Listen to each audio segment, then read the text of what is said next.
Hi, good day. The topic that we are going to tackle is all about developing materials for listening skills, intake rich activities, and multidimensional listening skills lessons. A report under the subject Language Learning Materials Development with the subject code ELT3 TEP 108. Before anything else, let me introduce the presenters. At the top is yours truly, Lorangel S. Ochavo, followed by Ranel Tutu, and lastly, Junjun Orao.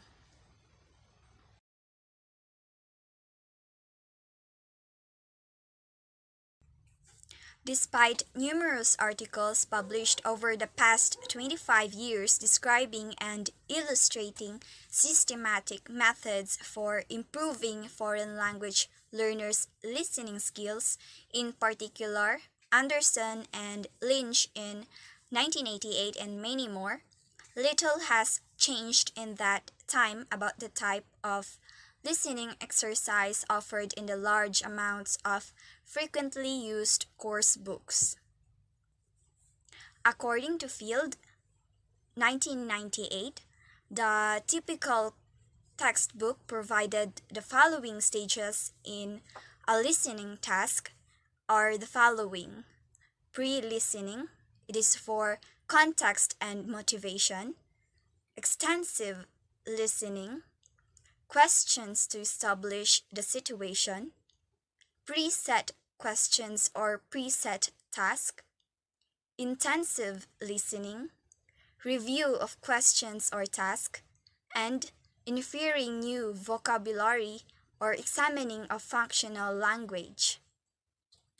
Field laments that the model used by textbooks is a product model in which success in listening is measured by correct responses to questions or tasks, as opposed to a process model in which teachers would follow up incorrect responses in order to determine where understanding broke down and to put things right. 14 years later, Field in 2012 is still characterizing typical listening lessons in a very similar way and is still criticizing the approach for being product focused rather than process oriented. He advocates a sub skills approach in which the learners are taught difficult phonological features such as lexical segmentation, recognition of recurrent chunks and turn-taking signals, as well as a task-based strategy approach in which learners are encouraged to operate strategically in the course of a normal comprehension lesson. According to Bach in 2001, the majority of listening skills instruction takes a bottom-up rather than top-down approach.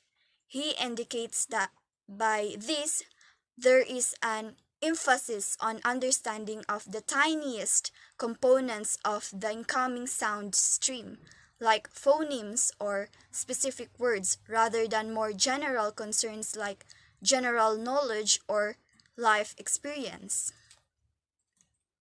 Buck concludes that both research and daily experience indicate that the processing of the different types of knowledge, especially those involved in understanding language, does not occur in a fixed sequence, but rather that different types of processing may occur simultaneously or in any convenient order.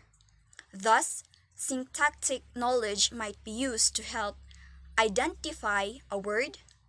Ideas about the topic of conversation might influence processing of the syntax, or knowledge of the context will help interpret the meaning.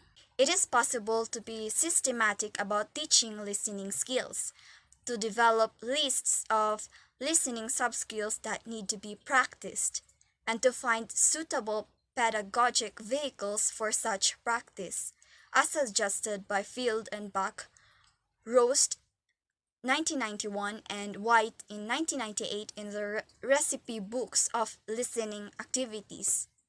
To assist language acquisition, learners must be exposed to language in use in addition to developing listening techniques and abilities, according to Tomlinson in 2013.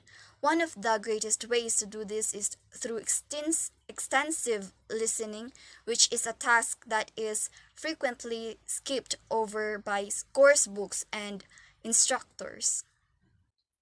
The importance of listening as a primary means of acquiring a second language is emphasized by both Rost in 2005 and McDonough and others in 2013, and Renandia and Farrell in 2011 highlight the potential acquisition value of pleasurable extended listening even at lower levels. McDonough and others concur with Field's recommendation to provide students more support in their efforts to absorb meaning and sound simultaneously by teaching sub-skills. It is to process sound and strategies to process meaning in the classroom. They would support these requests for reform and encourage the creation of educational materials that promote the development of listening sub-skills and successful strategy use rather than testing listening comprehension. What are textbooks providing? In order to understand more clearly what textbooks have been providing in the way of listening activities, 5 intermediate level students' books were examined, which can be seen in this slide. The first 50 pages of each book were studied to discover what kind of activities were being offered related to the recorded material. In the 5 books, there were 155 such activities, which can be broken down as follows: listening for specific information, listen and check, pronunciation practice, close, answer questions from the recording, read text and listen to it, and others. It is obvious that the listening exercises in any given course book only cover a portion of the listening opportunities that could be available in a lesson based on a textbook. Other chances are presented through basic classroom language, such as adhering to the teacher's instructions, or by what are known as speaking activities, in which the students are engaged in a conversation in which they exchange information. Nevertheless, the fact that textbook authors offer such a limited selection of listening exercises indicates a lack of a systematic method for developing listening skills. What could textbooks be providing? Rost in 1991 has used a division of listening activities into 4 broad types, and they are: attentive listening. The learners have to give short verbal and non-verbal responses to the speaker in a real-time interaction. Intensive listening. The learners are focused on particular aspects of the language system to raise awareness of how they affect meaning. Selective listening. The learners concentrate on specific pieces of information, learning to attend selectively to what they hear. Interactive listening. Learners are helped to become active listeners by working in pairs or small groups with information gap, problem-solving type activities. White, 1998, categorizes listening skills into 5 broad areas, and they are: perception skills. Skills such as recognizing individual sounds, identifying reduced forms, recognizing intonation patterns. Language skills, skills such as identifying individual words and groups and building up meanings for them. Using knowledge of the world, connecting words to non-linguistic features to get clues to meaning. Using knowledge of topic. Dealing with information, understanding gist meaning, inferring information which is not specifically stated. Interacting with a speaker, coping with speaker variations such as speed and accent, recognizing speaker intention, identifying speaker mood.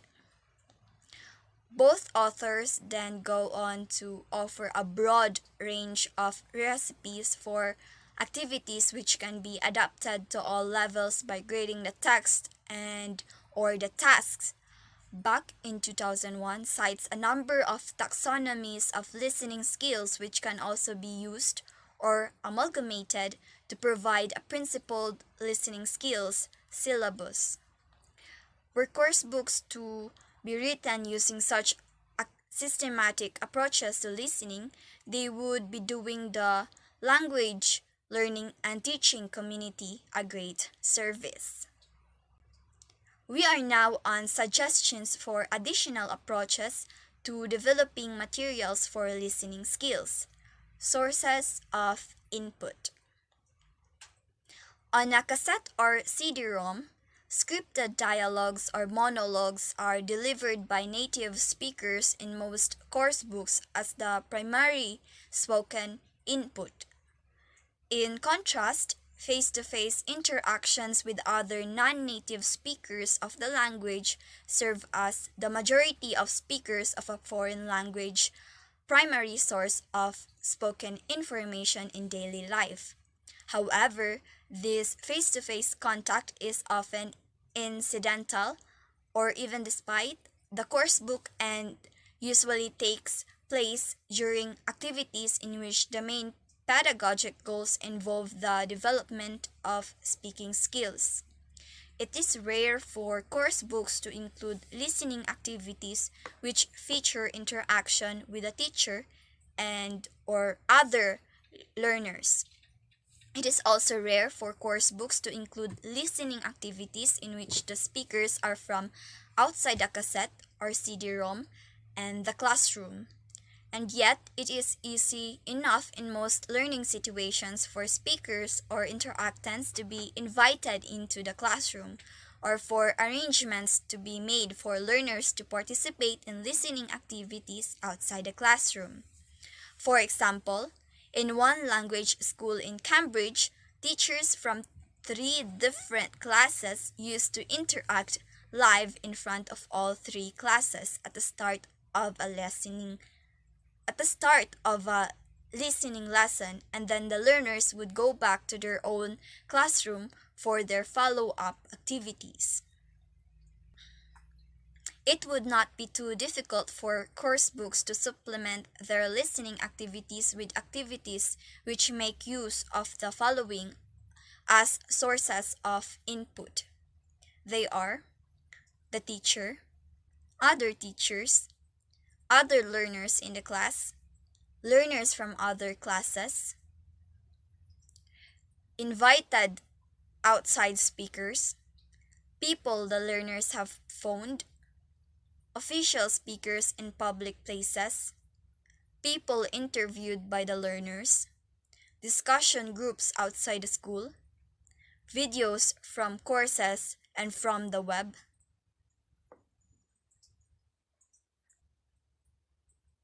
Types of input. In real life, it is rare that we have to listen to other people's conversations or to strangers on cassettes telling us about their hobbies, plans, or ambitions. And we cannot remember ever needing or wanting to do this in a foreign language.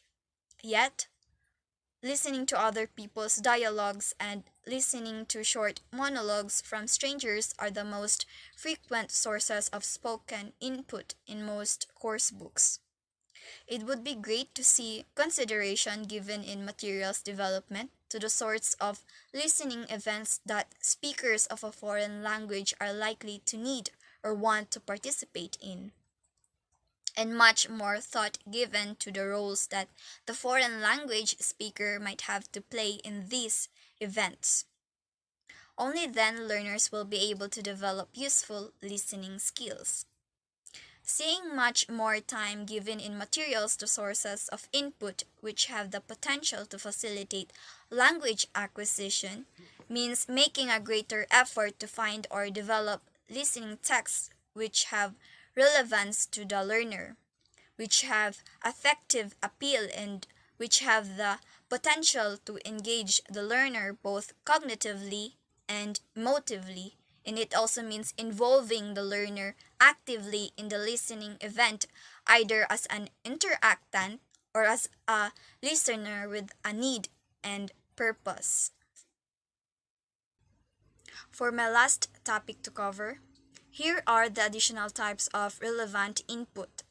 These are some listening events which speakers of a foreign language are likely to need or want to participate in, and which do not often feature in course books.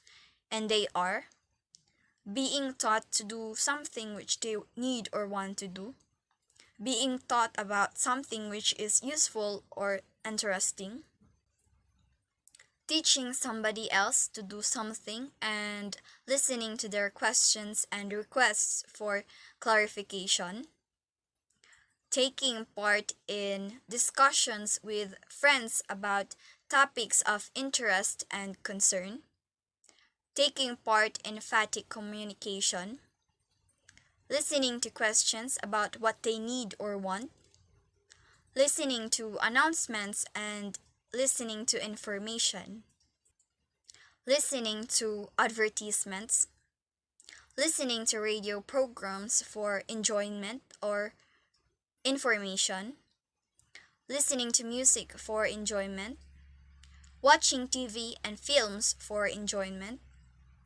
listening to lectures and speeches, and lastly, listening to stories and jokes. As most learners of English will spend most of their English speaking lives listening to and interacting with other non native speakers of English, it would help if they spent time listening to and interacting with non native speakers in such events as those listed above.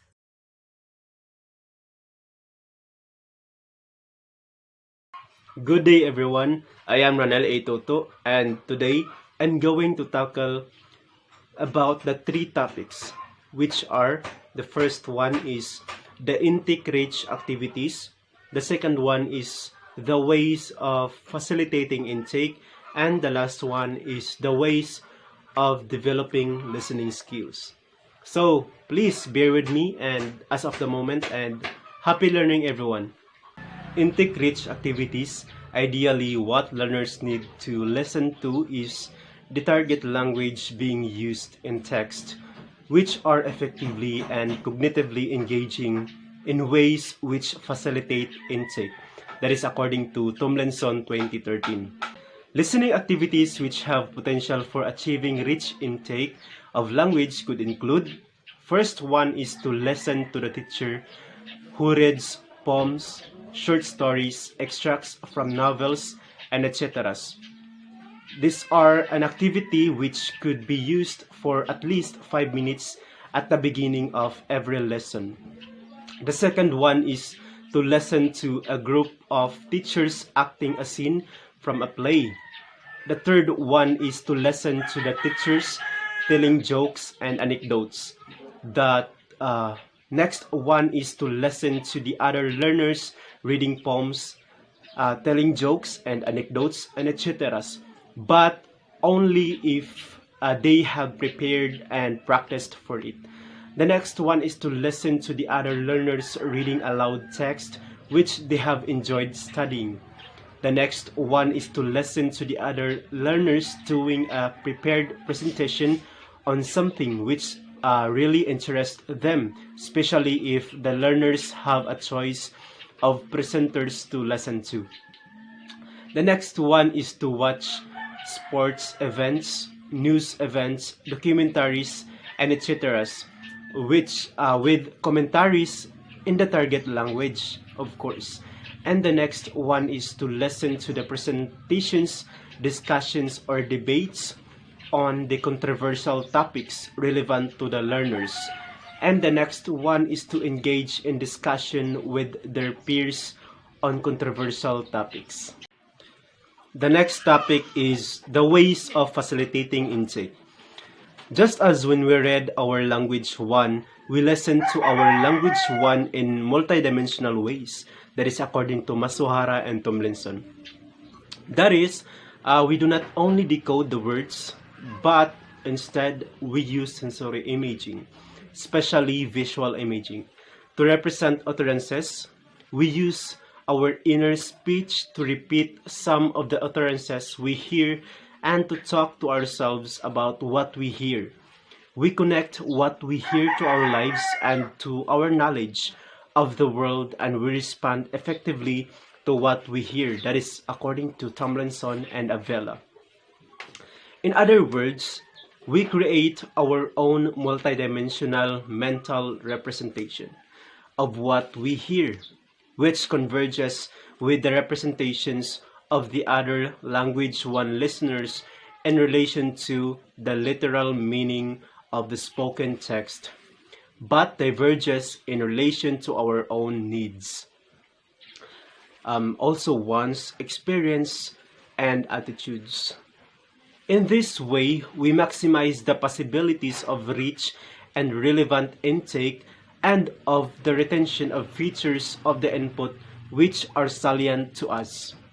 Obviously, it is impossible to achieve equally effective representations in an language too, but helping learners to try to do so can increase their chances both of becoming effective listeners and of maximizing the potential of listening situations for language acquisitions. Ways of helping learners to achieve multidimensional representation of what they listen could include: the first one is to not use listening text to test understanding of the macro features of the text. Why? Because this only encourages undimensional processing of the listening text. The second one is not concentrating on short sample listening text at lower levels. This encourages the habit of microprocessing. The next one is to build up listening confidence by using a total physical response approach with beginners. That is according to Asher and Tomlinson, in which the learners respond physically to instructions spoken by the teacher. The next one is to build up listening confidence by not testing learners at lower levels on what they have not understood, but giving instead opportunities to make use of what they have understood.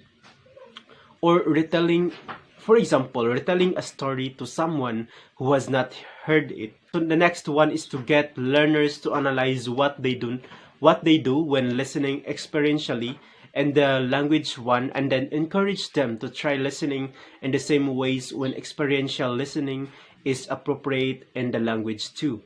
The next one is to include extensive listening of potentially engaging text from the earliest levels and resisting the urge to set questions to check comprehension.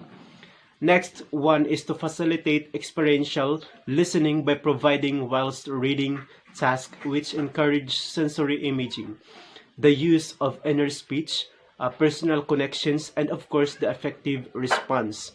For example, asking the learners to visualize the main character as they listen to a story, or to talk to themselves about how an announcement relates to them, or to think of similar situations in their own lives while they listen to an account of the problems of a teenager. To focus on how they feel about a provocative statement, and etc. And the next one is giving instruction on how to listen experientially prior to a listening task. For example, when listening to a description of Betu, make sure to try to see pictures and that you think of places that it reminds you of.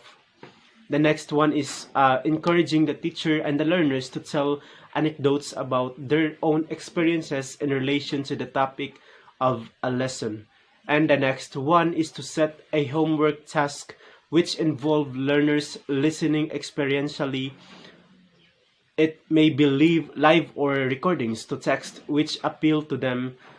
Like one class in Japan were encouraged to record a potentially interesting text for the class and soon had 1,000 cassettes for students to select from for homework listening. The next topic is the ways of developing the listening skills. So accordingly, the best way of helping learners to develop listening skills is to ensure that the learners are exposed to a wide variety of listening text genres and text types, and to provide whilst listening tasks similar to those suggested above for facilitating intake. In addition, it is useful to make use of a combination of the following approaches. The first one is to teach learners about a particular listening subskill, like listening for gist, or listening for specific information, or listening to in order to infer a speaker's attitude, and then provide activities in which they can use those sub-skills. The next one is to get learners to do a listening task in which they listen for a specific purpose and then focus on the strategies which could have helped them before providing another or similar listening task. And the next one is to give learners a listening task in which they listen for a specific purpose and get them to think and talk about what skills and strategies they will going to use before they begin the activity.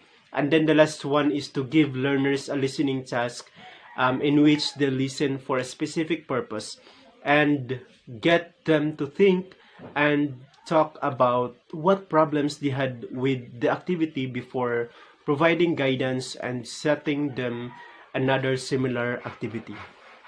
So again, I'm Ranel A. Tuto, and that's all for my part. Once again, good day and have a blessed day, everyone. Thank you for listening.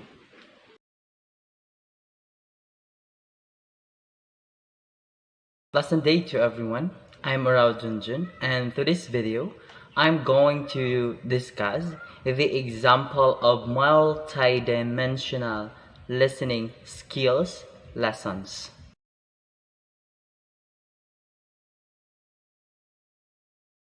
For the lesson 1, here are the 6 examples of multidimensional listening skills. Number 1, the teacher tells the class an anecdote about her first day at school. Number 2, the teacher invites the learners to think about and visualize their own first day at school. Number 3, the teacher reads aloud the poem First Day at School by Roger McGough.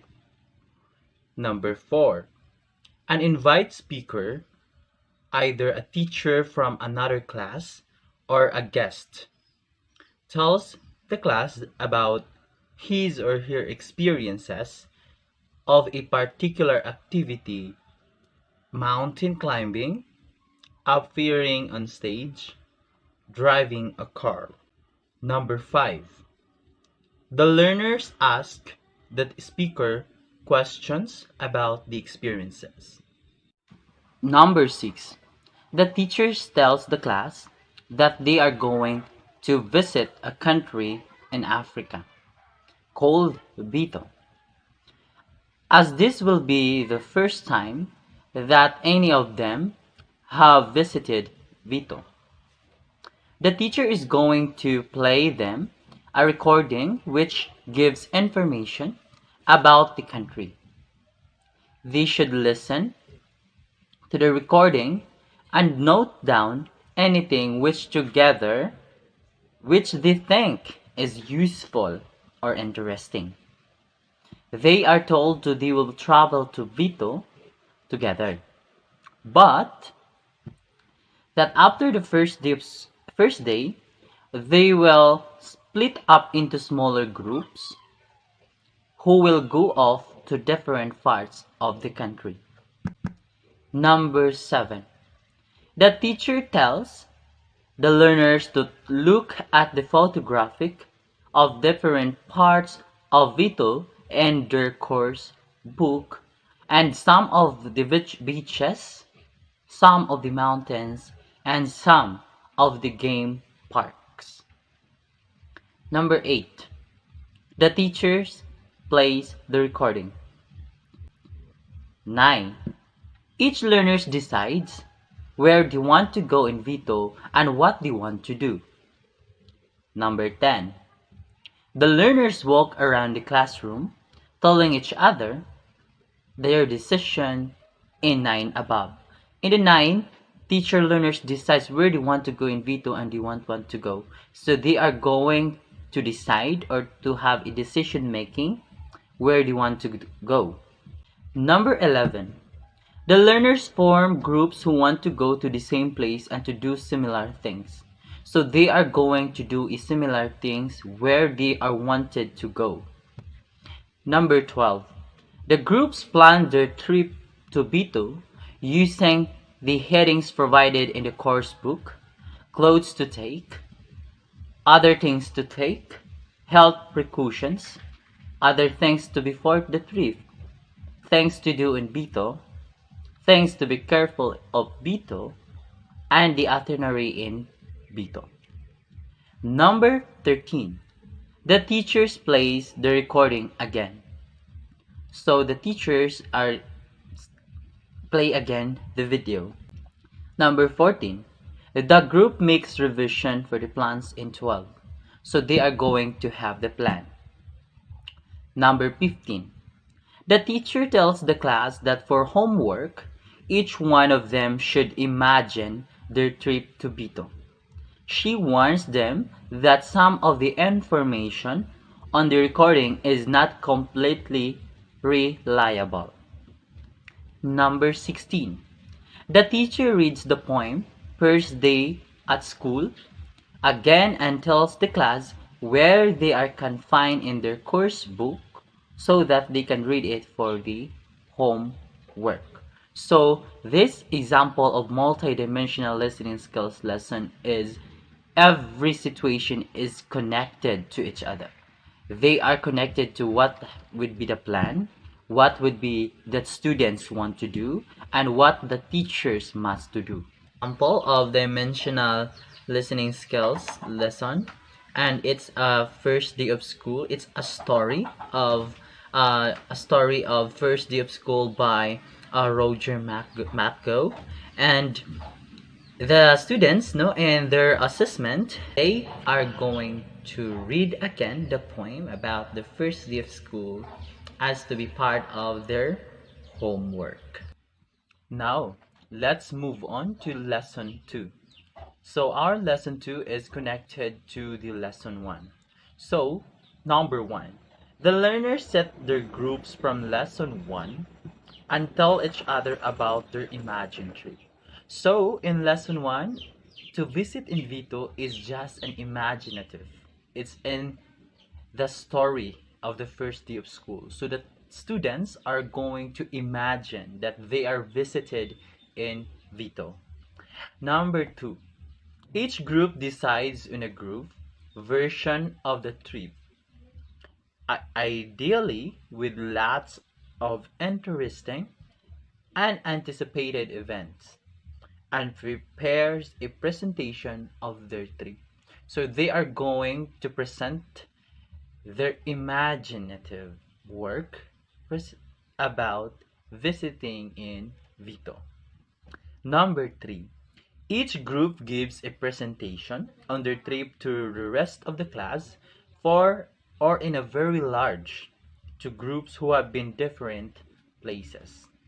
So they are going to present again their trip, what are those events happen in their trip, so that they will capture the attention of their audiences.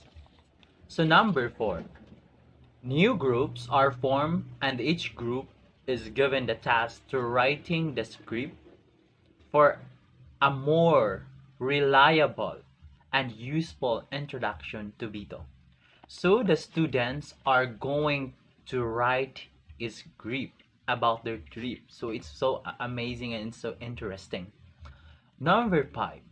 The teacher plays the recording on Vito once more so that the groups can spot all its differences.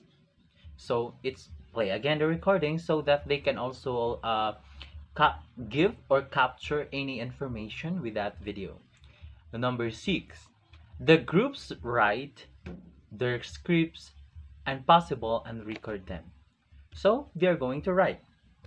Number 7, each group read or play its introduction to Vito, and the groups are told to listen it carefully so that they can evaluate it afterwards.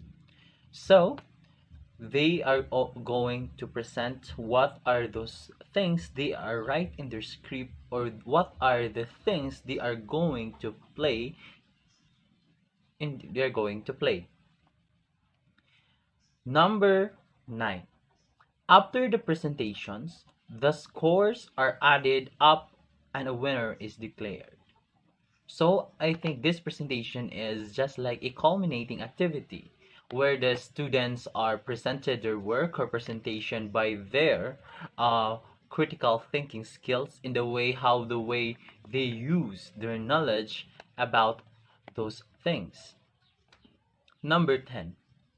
Each group is asked to go through the activities in lesson 1 and 2 above in their minds, and to less all the listening skills they needed to use these two activities. So that is the listening skills. The students listen carefully so that they can write what are the important details happen in the different presentations of their classmates. Number 11. The teacher lists listening skills on the board from primary feedback from the groups on 10 above. Number 12. Each group is allocated a different listening skill from the list and is asked to prepare a presentation on that skill for the following week in which they. So, they are going to describe the skill, examples of when it is useful, give advice on how to develop and use that skill, give the learners a listening task which involves using the skills. Note, the teacher could provide the class with a preparation period in which she is reliable and available to help the groups in preparation on their presentation. And please take note of this. The main point of this lesson is the learners gain a lot of experience of different types of listening from the input sources. Number 2. The main role of the course book in this lesson is to provide relevant and stimulating illustrations, recorded input, supporting materials, suggested headings, print versions, or text, a lesson plan, and advice in the teacher's book. So those are the main point of why we are or why we need to understand about the importance of listening skills and Or what are the example of dimensions listening skills lessons? So now let's proceed to the conclusion. So for the conclusion, the main point about materials for developing listening skills is that learners can only develop these skills if they do a lot of listening. Therefore, they should spend considerate time in listening lessons, actually listening. Teaching and discovery activities can facilitate the development of listening skills too. But spending most of the lesson answering comprehension questions after listening to a text, still the norm in many course books, has very little beneficial effect to the development of listening confidence and skills. We need to spend less time, testing our learners on the recall and comprehension of discrete features of a listening text, a task beyond many native speakers. And we need to spend much more time helping our learners to enjoy listening.